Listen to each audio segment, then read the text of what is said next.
2 Corinthians 3:18, 17 to 18 rather. I really love the scripture. It says, "Now the Lord is the Spirit, and where the Spirit of the Lord is, there is freedom. And we, who with unveiled faces all reflect the glory of the Lord and are being transformed into His image with intensifying glory, which comes from the Lord, who is the Spirit."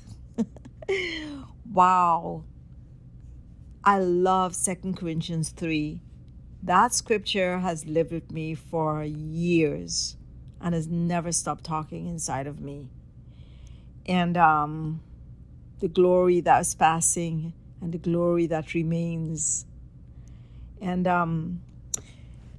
to condense this verse, we become what we behold. And as Ian Clayton likes to say it, whatever we hook our eyes into become the source of our supply. And this is so very true. So just to go back to what I was talking about living in heaven made simple.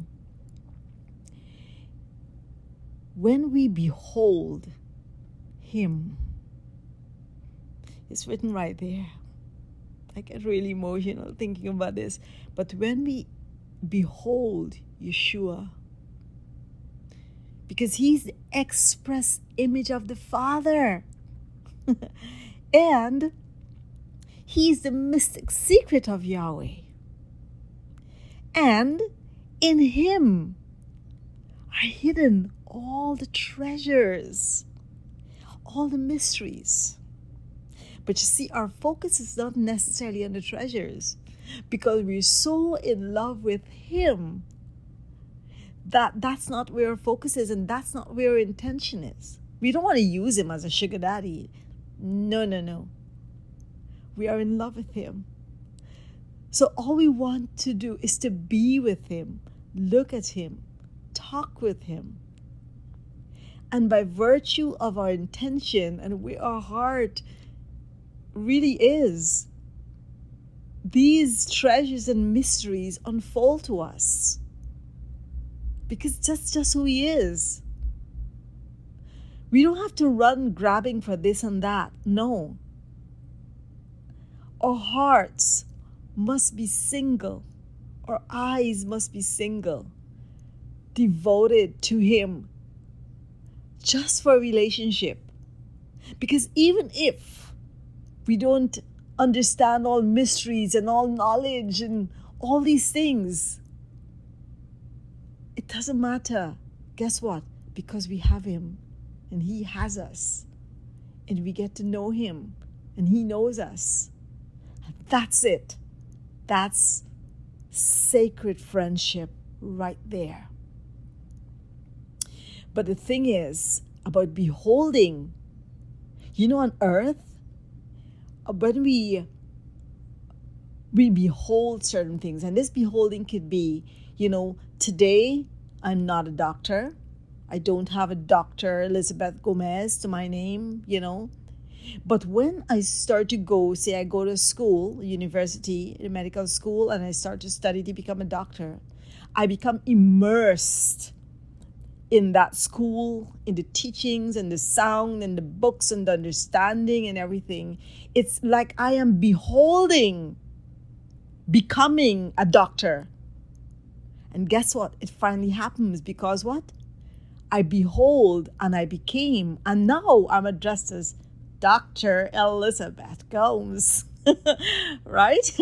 Yeah, I'm addressed as, right? I have a degree, I have a doctorate, I could help people. I could probably cut someone open, stitch it up, pull a bullet out or something like that. Before I wasn't able to do that. But because I became immersed and beholding, that's what it really is, I became. In the kingdom of our Father, it says here in Corinthians, unveiled faces We reflect the glory of the Lord, and we are being transformed into His image.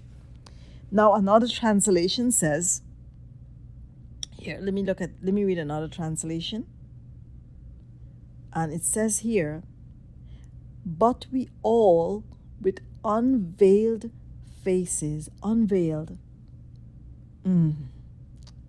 beholding as in a mirror. Wow, that's a reflection. And who is the Word? Yeshua. Listen to this. But we all, with open face, beholding as in a glass the glory of the Lord, are changed. Oh, man, look at that.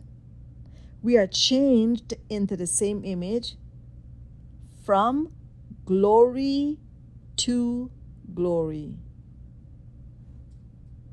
You know what that means? That is called becoming. So as in a mirror, behold the glory of the Lord.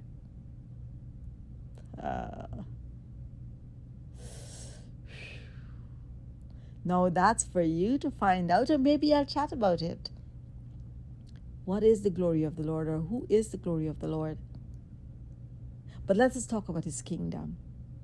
Let us talk about the kingdom of our Father. When we behold the kingdom realms of our Father, when we start to behold love, behold honor, behold humility, behold mercy, behold kindness, behold the realms of our Father's kingdom, guess what? We become. We become what we behold, from glory to glory.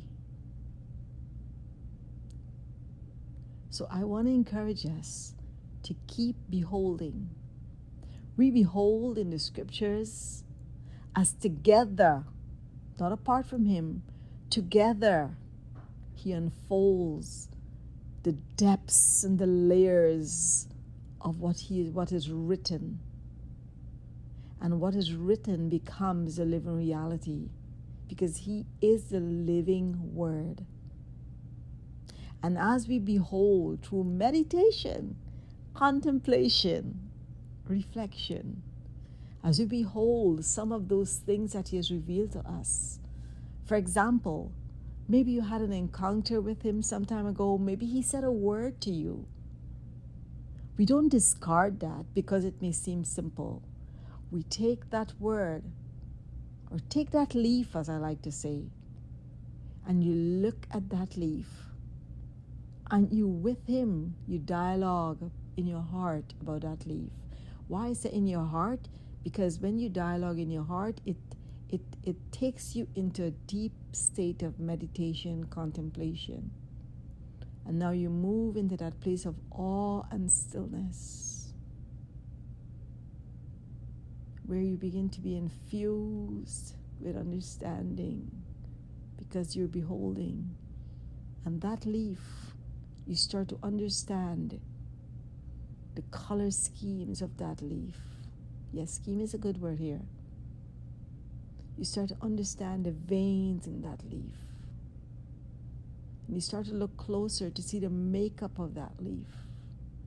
And then you suddenly begin to see what that leaf is attached to: a branch, a tree, the roots of a tree, the fruits in that tree. Then as you look further, you begin to see this is not just one tree. There's an entire orchard. Then you begin to walk beneath the shades of that tree. And the tree begin to teach you about its life and how long it lived and what it has seen just from a leaf. And we could call this the yod, that seed of faith, the one little thing. Do not despise small beginnings, because that small beginning could blow up into something huge.